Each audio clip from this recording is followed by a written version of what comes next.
Hello everyone, it's me, Clayson. I just finished watching He-Man Masters of the Universe Revolution. Now, this is basically the final chapter of the Kevin Smith story of He-Man. And after the two-part He-Man Masters of the Universe Revelation series, a lot of fans were extremely angered over the basic bait and switch of having the story mostly focused on Teela, whereas He-Man was relegated to being a side character in his own series.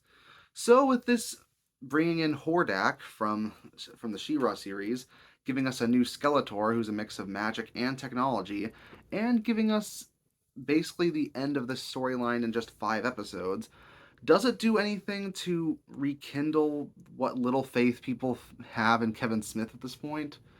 Well, it's not going to win any new fans for the He-Man franchise, but I do think that it does go a certain way towards him acknowledging the criticisms they received before. But let's get to the story, shall we?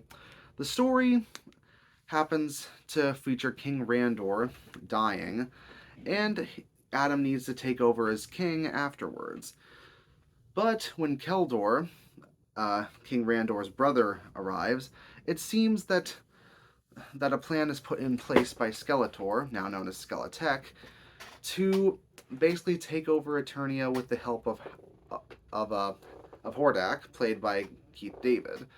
So, through a bunch of backstabbing and manipulations, Hordak, his subordinate Motherboard, and Skeletech take over Eternia, while Teela the Sorceress has to find a way to restore Preternia after it was destroyed in the last season by Evelyn. So she needs to find the ancient sources of magic to rebuild Preternia and to ensure that every character who died is able to live in a land befitting of a grand reward. But that's all I'll say about the story. The story here actually does feature He-Man through a good portion of it, especially considering he actually does get the final say in the matter his own storyline, and he actually does get the final battle with Skeletor. While Teela still has a big part in the story, she still has a sub. It's mostly related to a subplot, which also does go some way towards an Evelyn redemption arc. Plus, we also get some good stuff with Orko, some stuff with Man at Arms. You know, the He-Man characters that people grew up with and really enjoy. Plus, Mark Hamill's allowed to do even more with his performance as Skeletor, given that not only does he realize that he has an alternate identity that he didn't know about, but he happens to have a lot of the best fight scenes in the series too. And of course, Keith David is just absolutely excellent as Hordak as well. He's very menacing, very intimidating, and when he does actually fight, it's definitely a sight to behold. The problem lies with the episode count. Now, Revelation had 5 episodes for each part, but it had 2 parts. So 10 episodes felt like it was enough to tell its own story, as flawed and as obviously convoluted as it was.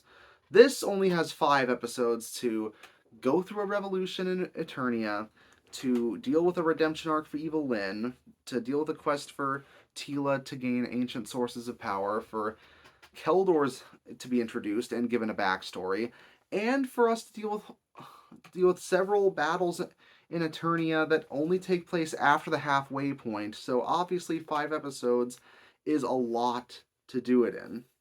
And that means some subplots feel kind of rushed, and some characters feel rather shortchanged because of it. Some characters who are shortchanged feel like ones that you won't really care about much. Others feel like they should have been able to do more. It's a mixed bag all around. But what I can definitely say here is that the final battle is genuinely pretty good. I do think that the overall ending is pretty solid, and they even find time to tease some other elements of She-Ra entering this universe. So if this is the end for Kevin Smith's run, I think it's probably for the best.